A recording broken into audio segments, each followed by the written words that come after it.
Hello students, today we will see the practical of PN sequence generator. The PN is also called as pseudo noise or pseudo random sequence generator. What do you mean by pseudo? Pseudo means it is likely to be a noise, but it's not a random signal. PN sequence, it is deterministic signal that can be analyzed to the mathematical equation, and that sequence is periodic, means the sequence will repeat itself after a certain period. And how this PN sequence is generated? This PN sequence is generated with the help of linear feedback shift register. Shift register is group of flip-flop. Okay, so if you consider 3-bit PN sequence, will require the 3 flip-flop because one flip-flop will store 1 bit of information. So let us consider an example of 3-bit PN sequence generator. So as per the formula, the length of the PN sequence is given as 2 raised to m minus 1, where m is number of flip-flop.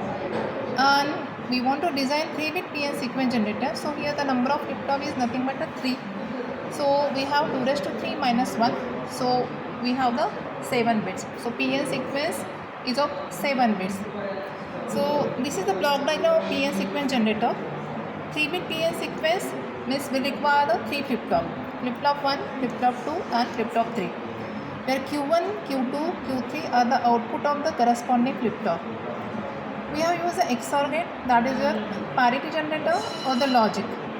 Okay, and the feedback tab we have considered as Q1 and the Q3. So the output of the first feedback is nothing but Q1 XOR with Q3. How we can obtain the PN sequence here? So we'll solve this. So here we have the 7 bit. So we will consider the 7 clock or 7 state. Q1, Q2, Q3, these are the output of the flip-flop, and the output of the last flip-flop is nothing but your PN sequence. Let the initial state is 1, 0, 0. So Q3 is nothing but output of the PN sequence. So we have getting as a 0. Okay. For the second clock or for the second state, we are also doing a shifting operation. Okay. So here we have done flip-flop 1 input is what? Q1 XOR with Q3. So 1 with 0 we are getting as a 1.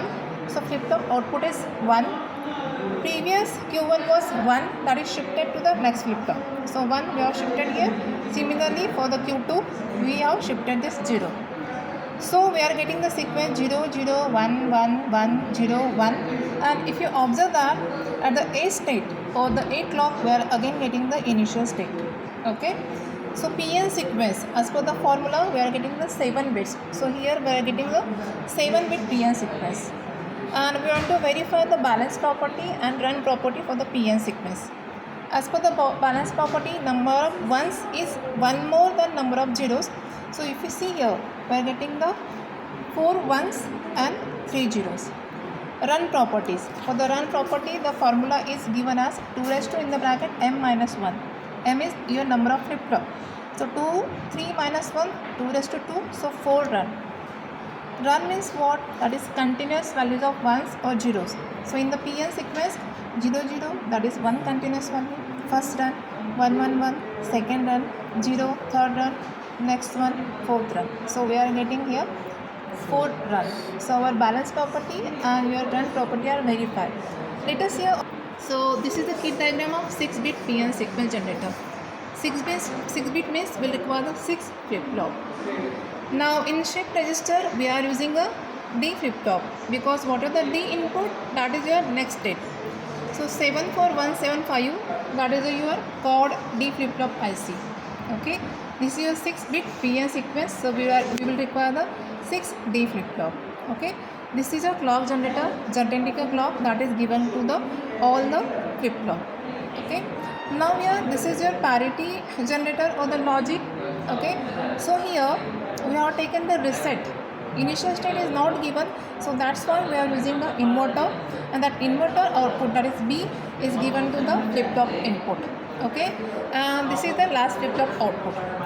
Now here while performing the practical, students need to take the clock either minimum or maximum. Let us see the clock here.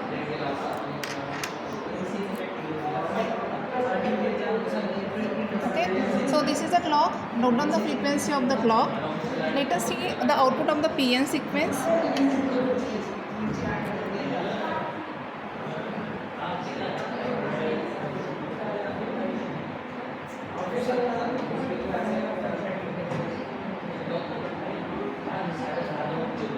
Okay, so you can see this PN sequence.